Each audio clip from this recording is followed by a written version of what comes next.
Hi lads, welcome back to another Dauntless video. Today we are continuing our series of the Break Anything series of videos, which I previously uploaded within the year. They were both repeaters builds and they were both escalation based. I will leave both of the cards above me there and the link in the description if you want to find those videos as well. But today I thought I'd do a take on that, on those builds, but also implement Chainblades into the mix, because I haven't done a lot of Chainblades since the Dauntless Reforged update, and that's because obviously, I don't know, I feel like Chainblades aren't as used as much as they used to be. Maybe I'm just chatting, but I do think Chainblades aren't used as much. But today we've got a build which focuses on breaking behemoth parts really fast.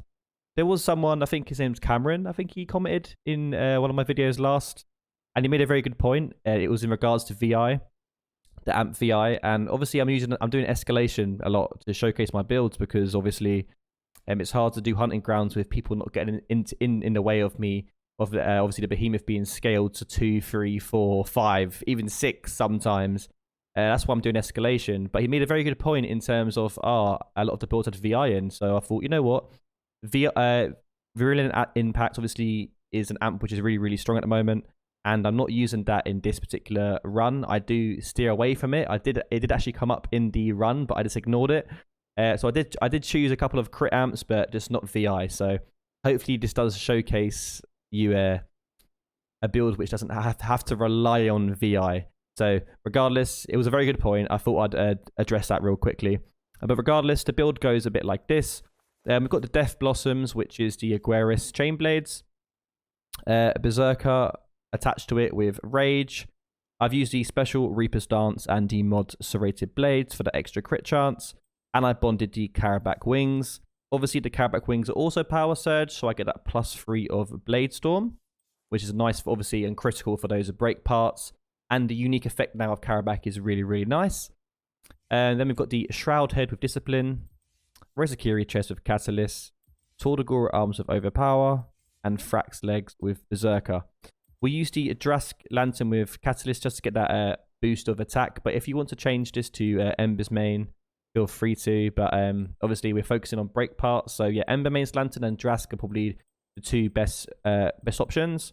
But if you are trying to get more DPS out of the build, then I guess run Pangars, but I'd recommend just sticking to these two. Then obviously we've got the traditional Blitz, Frenzy, and Ether Drive. Blitz and Frenzy is quite self-explanatory, as most of my videos have. Blitz is for the increased attack speed, and Frenzy for the increased attack damage. Then we've got the Ether Drive Tonic to increase the buff of our Lantern, which will either be the Drask or the Ember mains. Obviously in my instance, it's the Drask Lantern. Regardless of what you choose, Ether Drive Tonic will be very nice there. The perk summary looks a bit like this. +6 of Berserker, Catalyst, Cunning, Overpower, and Rage, leaving +3 of Blade Storm and Discipline. So as you can see, there's no Predator, so if you do get hit, it's not really a big deal. A lot of my previous builds had Predator in, but you know what? I tried to put Cunning in there a lot more now, just so people aren't having to rely on the Predator for the bonus damage. Also, another take on the build, if you don't like having that reduced health, change the Berserker cell slots to Wild Frenzy. You can do a Wild Frenzy +6, or you can do a split of a +3 Wild Frenzy and +3 of Berserker if you wish. It's up to you. Regardless, the build is going to be in the description below, as you guys already know. I'm now going to show you guys a run of another 10 to 50 shock escalation, because it has nice amps, but also at the same time, I think the fire one is really annoying because the flame Rezakiri. The Terra one, obviously, I'm running Terra Chainblade, so I didn't want to run that. And then the Umbral escalation, I ran in my last one, so that left the shock escalation again. But feel free to comment in the description below if you want me to do a certain type of build. I will try and do that as best as I can. Regardless, if you are new to the channel, feel free consider liking and subscribing as well. I would really appreciate that. But regardless, enjoy the rest of the run. Enjoy the rest of your day. Thank you very much.